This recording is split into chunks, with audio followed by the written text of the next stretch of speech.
జనాలకి రాజకీయానికి సంబంధం లేదు. ఏది పడితే అది మాట్లాడుకోవటం, ఏది పడితే అది చేయటం వల్ల ఉపయోగం ఏమి ఉండదు.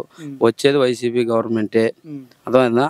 ఒకసారి పవన్ కళ్యాణ్ని ఎలక్షన్ అయిపోయిందిగా, ఇప్పుడు ఆయన గెలుస్తాడని ఆయనకి నమ్మకం ఉందిగా. చంద్రబాబు నాయుడు దగ్గరకు పోయి ఇదిగో మాకు ఈ నాకు ఏ పదవి ఇస్తున్నావు నువ్వు అని ఒకసారి అడిగి ఆ పదవి ఏదో ప్రచారం అనౌన్స్మెంట్ చేసుకోమని చెప్పి. నమస్తే అన్న, ఏంటన్న పరిస్థితి మరి నిన్న జరిగిన ఎలక్షన్స్ లో ఎలా ఉంది? మరి ఎవరు గెలవబోతున్నారు? నిన్న జరిగిన ఎలక్షన్ లో అంతా సాంప్రదాయంగానే జరిగినాయి. ఎవరు ఇదిగా అవ్వలేదు. అర్థమైందా? అత్యధికంగా మహిళలు బాగా వచ్చే ఓటింగ్ జరిగినట్టు సర్వేల్లో తెలుస్తుంది. ఓటింగ్ బాగా జరిగింది నిన్న. మరి ఏంటి సార్ పరిస్థితి, ఎవరు గెలవబోతున్నారు సరే? గెలవబోయేది మనం క్వశ్చన్లు ఆడుకోవడం కూడా ఏం లేదన్న. గెలిచేది మటుకు వైఎస్ఆర్సీపీని. 175 175 వచ్చేది వైసీపీ గవర్నమెంటే. అది ఎవడి వల్ల కాదు, అది మార్చటం. ఎవడు ఎన్ని కుయత్తులు చేసినా నిన్న కూడా అక్కడ గొడవలు చేశారు. ఎవరిది గోండాయిజమో ఎవరిది రాజకీయమో నిన్న అందరికి ప్రజలకు కూడా అర్థమైపోయింది. గెలవలేము అనే ఒక సంకల్పంతో ఎక్కడెక్కడ గొడవలు పెట్టుకున్నారో, ఎక్కడెక్కడ ఏం చేశారో ప్రజలు కూడా అందరూ గమనించుండారు. అది చూసిన కాడి నుంచి ప్రజలు ఇంకా ఎక్కువ సంఖ్యలో వచ్చి ఓట్లు వేసారు ఫ్యాన్ కి. అర్థమైందా? గెలిచేది వైసీపీ. మరి అటు పక్క చూసుకుంటే టీడీపీ వాళ్ళు నిన్న వైసీపీ చేసిన గూండాయిజం అని చెప్పేసి ప్రజలు తీసుకెళ్తున్నారు. అవునన్నా, ఎవరు గుండాయుధం చేశారో, ఎవరు రాజకీయం చేశారో నిన్న ప్రజలు చూశారు కదా. అత్యధిక సంఖ్యలో మహిళలు వచ్చి ఓట్లు వేసారు. వాళ్ళు కాదు, మహిళలు. అంటే జగనన్న పథకాలు తీసుకొని ఎవరెవరైతే లబ్ధి పొంది ఉండారో ఎవరెవరికి తెలుసో ఒక మహిళలకే తెలిసిద్ది. ఏ పథకం ఎట్ట వచ్చింది, ఎవరింటికి వచ్చి ఇచ్చింది, ఎవరు సానుకూలంగా మాట్లాడింది, ప్రతిదీ మహిళలకు తెలుసు. కాబట్టి అత్యధిక సంఖ్యలో మహిళలు వచ్చి నిన్న ఓట్లు వేసారు. అది మరి ఏంటి సార్ పత్తిపాళ్ళు ఎలా ఉంది? పత్తిపాడులో ఎప్పుడూ చెబుతున్నాం, ఇప్పుడు కూడా చెబుతున్నాం. పత్తిపాడు ఏపీ రాష్ట్రంలో సీఎం జగన్మోహన్ రెడ్డి గారు ఉన్నంత కాలం ఆయనే ముఖ్యమంత్రి. వైఎస్ జగన్మోహన్ రెడ్డి గారు ఉన్నంత కాలం ఆయనే. తర్వాత పత్తిపాడులో బలసాని కిరణ్ కుమార్ గారు ఉన్నంత కాలం ఆయనే ఎమ్మెల్యే. ఇది మట్టి ఫిక్స్.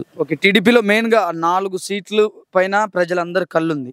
హిందూపురం కానీ, మన పిఠాపురం కానీ, అటుపక్క కుప్పం కానీ, మంగళగిరి కానీ 4 వీటిపైన ప్రజలందరి కళ్ళుంది. ఎవరు గెలుస్తారని. మరి ఏంటి సార్ ఎలా ఉండబోతుంది పరిస్థితి అక్కడ? అక్కడ హిందూపురం వేసుకున్నా, పిఠాపురం వేసుకున్నా, మంగళగిరి వేసుకున్నా జగనన్న ఎవరిని నిలబెట్టాడు తెలుసా? మహిళలకు తెలుసు ఎవరిని గెలిపించాలి ఏందని. అర్థమైందా? మహిళలే సమాధానం చెబుతారు, తిప్పి కొడతారు. ఎవడెవడు ఎక్కడి నుంచి వచ్చాడు, కరోనా కష్టకాలంలో ఎవరిని పలకరించిన నా కొడుకు లేడు ఎల్లలో. అర్థమైందా? జనాన్ని ఎవరు ఆదుకున్నారో జనానికి తెలుసు. మహిళలకు అత్యంతంగా ఎవరు వాలంటీర్ల ద్వారా ఏ వ్యవస్థ, ఒక కరోనా వచ్చిన ఇంట్లో ఎవరు ఏ నాయకుడు పంపించాడు ఏందో జనానికి బాగా తెలుసు. అర్థమైందా? పిఠాపురం అయినా, మంగళగిరి అయినా, కుప్పంలో భర్త అన్న కూడా గెలుస్తాడు. పిఠాపురంలో ఇప్పుడు పవన్ కళ్యాణ్ పరిస్థితి ఎలా ఉంది తెలుసా? ఒక జనసేన పార్టీ అధినేత అయ్యుండి పవన్ కళ్యాణ్ అతని సొంత పార్టీకి అతను ఓటేసుకోలేని పరిస్థితిలో ఉన్నాడు. పవన్ కళ్యాణ్ అనే వ్యక్తి ఒకసారి ఆలోచించుకోవాలి. వాళ్ళ నాయకులు కూడా, వాళ్ళ కార్యకర్తలు కూడా. ఇప్పుడు నేనుండా, ఇదిగో నా గుర్తు ఫ్యాను, నేను ఫ్యాన్కే వస్తానని చెప్పి నేను చెబుతా. పవన్ కళ్యాణ్ చెప్పగలుగుతాడా? ఒక జనసేన పార్టీ అధినేత అయ్యుండి పవన్ కళ్యాణ్ నేను ఇదిగో గాజు గ్లాసు గుర్తు ఓటేసాను, నా గుర్తు ఇది అని చెప్పి చెప్పగలుగుతాడా? లేదు. ఇంకోటి, ఇప్పుడు జగన్మోహన్ రెడ్డి గారు ఉన్నారు, ప్రెస్టేజీకి తీసుకున్నాడు అంటున్నారు.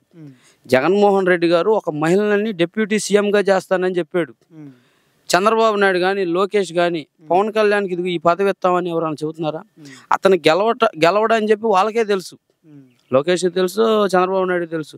అందుకే పవన్ కళ్యాణ్ మీద ఏ కాన్ఫిడెన్స్ అనేది వాళ్ళు చెప్పుకోలేకపోయారు. అదన్నా, నలుగురు యాంకర్లు వస్తేనో, నలుగురు కమెడియన్లు వస్తే వాళ్ళు ఏంటంటే అన్న వాళ్ళ జీవితాలు నాటకాలు.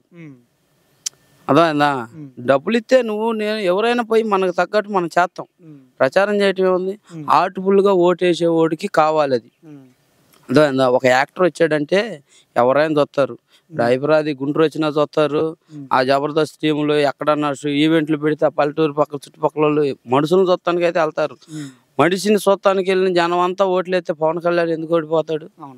అదన్నా, జనాలకి రాజకీయానికి సంబంధం లేదు. ఏది పడితే అది మాట్లాడుకోవటం, ఏది పడితే అది చేయటం వల్ల ఉపయోగం ఏమి ఉండదు. వచ్చేది వైసీపీ గవర్నమెంటే. అర్థమైందా? ఒకసారి పవన్ కళ్యాణ్ని ఎలక్షన్ అయిపోయిందిగా, ఇప్పుడు ఆయన గెలుస్తాడని ఆయనకి నమ్మకం ఉందిగా. చంద్రబాబు నాయుడు దగ్గరకు పోయి ఇదిగో మాకు ఈ నాకు ఏ పదవి ఇస్తున్నావు నువ్వు అని ఒకసారి అడిగి ఆ పదవి ఏదో ప్రచారం అనౌన్స్మెంట్ చేసుకోమని చెప్పి